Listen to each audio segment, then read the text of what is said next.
Alright, so what we have here is a 4.3 V6 Chevy. We can do these when they're eyes closed, most people, but I want to show you a quick tip and trick that I've learned over the years.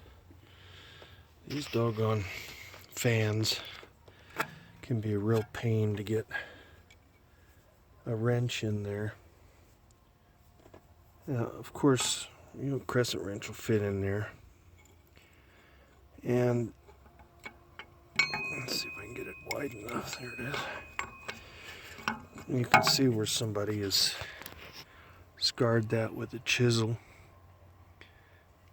But what I found is, it's already loose, of course. I got it loose. But I put the crescent wrench on there. And then, one of these, just a plain old crowbar. And you can actually stick this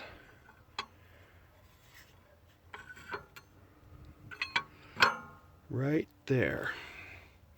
And there's enough of a bite that you can grab onto that with your crescent wrench.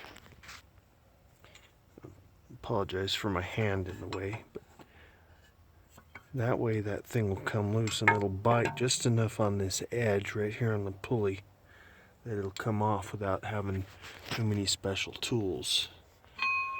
And that's what I want to show you, is just how to do these things without special tools. I've got the tool that goes around this, but when you're out in the middle of nowhere, they're hard to do.